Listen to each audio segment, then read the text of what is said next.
John scratched at his ankles. He couldn't stop. It started a week ago. Small, itchy bumps like mosquito bites, but there were no mosquitoes. Not in March. His wife, Mary, suggested fleas. Their dog, Buster, slept in their bed. It made sense. The itching intensified each day.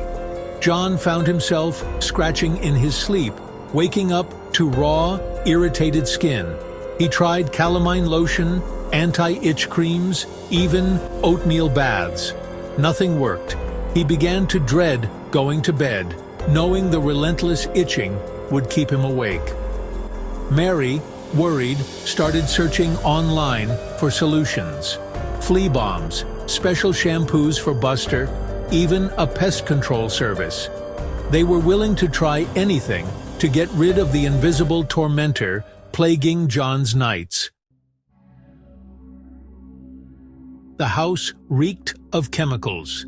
They'd bombed every room, washed every piece of linen, bathed Buster twice. John even went as far as burning all his socks, convinced they were the epicenter of the infestation. But the bites persisted. More appeared each night. Frustration mounted. John became withdrawn, his usual jovial demeanor fading like a cheap dye.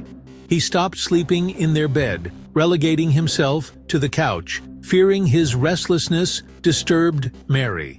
He hated the way she looked at him, a mix of concern and pity in her eyes.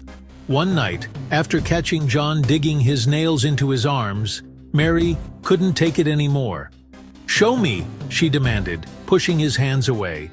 He hesitated, ashamed, but showed her the welts covering his arms, his legs, even his back. Her eyes widened in horror. This wasn't fleas. "They're not bites," Mary whispered, her face pale. "They're scratches." John recoiled, confused. Scratches? That was impossible. He hadn't scratched himself this badly. Mary, her voice trembling, pointed to a particularly deep gash on his arm. "You did this, John, while you were sleeping." A chill ran down John's spine. He couldn't have. Could he? The next morning, they were at the doctor's office. John sat on the crinkly paper, his heart pounding. He told the doctor about the itching, the bites, his wife's theory. The doctor listened patiently, examining the marks on his body with a detached curiosity. The silence that followed was deafening. Diagnosis: delusion. "Mr. Harris," the doctor started, his voice calm and measured, "there's no sign of infestation. These scratches, they're self-inflicted." John's stomach dropped. "But I don't remember doing it," he choked out, his voice hoarse. The doctor offered a sympathetic smile.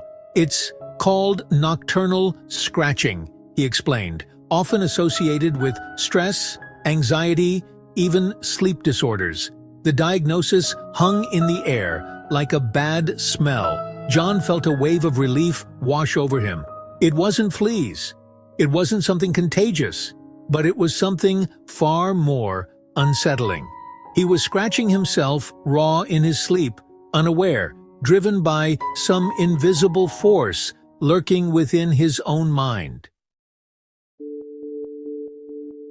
They left the doctor's office with a prescription for sleeping pills and a referral to a therapist. The itching subsided, replaced by the phantom feeling of nails raking against his skin. Sleep was a fragile thing now, haunted by the fear of what he might do to himself in the darkness. The experience left its mark, both physically and emotionally.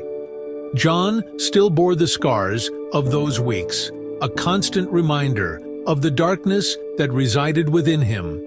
He continued to see the therapist, slowly unraveling the tangled threads of stress and anxiety that had manifested in such a bizarre, unsettling way.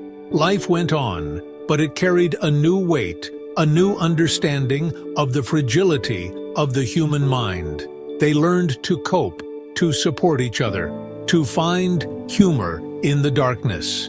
But the shadows remained, a constant reminder of the night John's skin betrayed him.